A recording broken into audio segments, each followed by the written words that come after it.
Hello guys, mapagpalang araw sa ating lahat. Narito yung latest update sa kaso nga ni Vong Navarro. Nakakalungkot na balita na itong si Vong Navarro ay hindi na pinayagang makapag-post ng bail o hindi na pinayagang makapagpiyansa.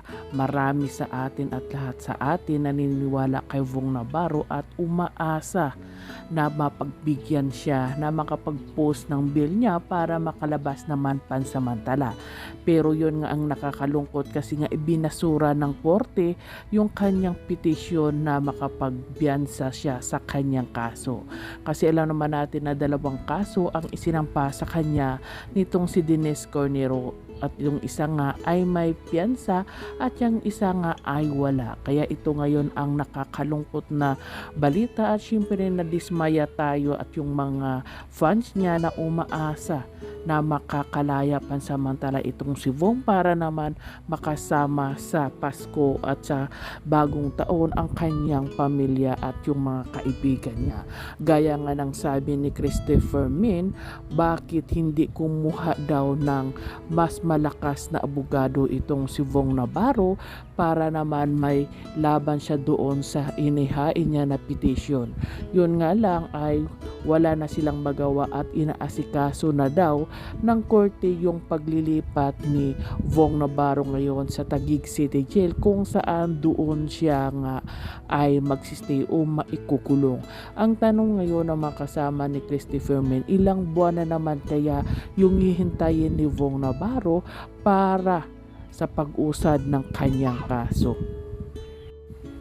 Nakakalungkot talaga yung ganitong balita pero ngayon nga lang ay wala tayong magagawa kundi sundin yung proseso at yung batas kasi yun ang nakasaad. Kahit na marami ka talagang pera at kaya mong lusutan yung mga gaya ng kaso na to, pero meron talagang time na hindi madadala ng pera yung kaso na to. Katulad nitong kay Vong Navarro, kahit na marami tayong naniniwala na hindi magagawa ni Vong Navarro yung mga bagay na yun at sinasabi natin na makakapagpiyansa nga siya kasi nga malakas yung petition o yung kanyang ebidensya na wala siyang kasalanan, pero yun nga lang ay nabigo tayo. Pero ganun pa man ay hindi mawala ng pag-asa dapat itong si Vong Navarro. Alam natin na matagal-tagal na naman yung labanan na magaganap bago mapagbigyan itong si Vong Navarro. Ito lang kasi yung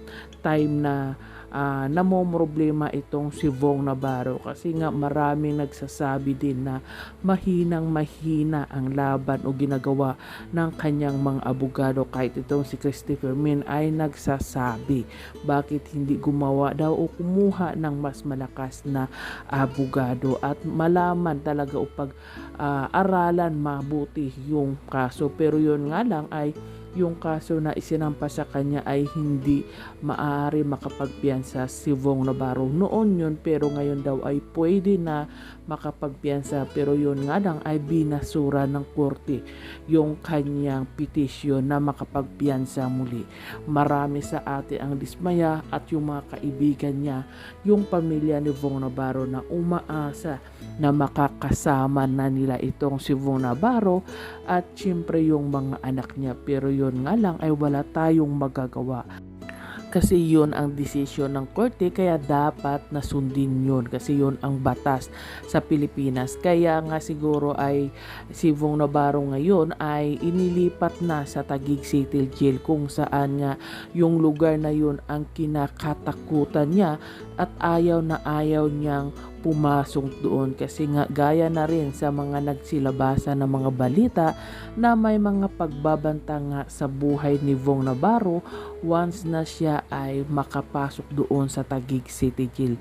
Pero ganun pa man ay hindi naman siguro siya pababayaan ng mga otoridad doon at mga pulis kasi nga siyempre lahat ng pumapasok doon ay pantay-pantay at obligado naman sila na bantayan yun, lalong-lalo na sa kaligtasan ni Vong Navarro. Pero yun nga lang ay hindi rin natin maiwasan na mag-isip si Vong Navarro na ganun kasi alam natin na doon nakulong itong sila Cedric Lee at yung mga kasamahan niya at hindi rin malayo na may mga grupo sila doon na pwede nilang bayaran at pagbantaan yung buhay ni Vong Navarro, kasi yun talaga yung kanya kinakatakot ni Vong Navarro. Kaya nga naghain din siya ng petition na kung pwede ay hindi siya ilipat doon sa Taguig City Jail at doon na lang siya sa NBI ng Taguig. Pero yun nga rin ay dapat natin sundin yung batas, kasi yun ang nakasaad kung saan ka nagkasala at kung saan ka dapat na makulong ay doon ka magstick. Tulad nila si Drake Lee at sila Dines Cornejo na doon sila ikinulong din sa Taguig City Jail. Dapat maging positive na lang tayo dito sa mangyayari kay Vong Navarro. Dapat lakasan niya yung loob niya, kasi nga siya lang mag-isa na nandun na lumalaban sa hamon ng buhay. Hindi mo na talaga iisipin kung ano-ano pa, isipin mo na lang Bong na kung paano at mapadali yung paglutas ng kaso mo. At sana ay balang araw ay makakatanggap tayo ng positive na resulta sa kaso ni Vong Navarro, kasi ngayon ay negative at imposible na makalaya siya, kasi nga binasura na talaga ng korte yung kanyang petition na makapagpiyansa man lang kahit pansamantala.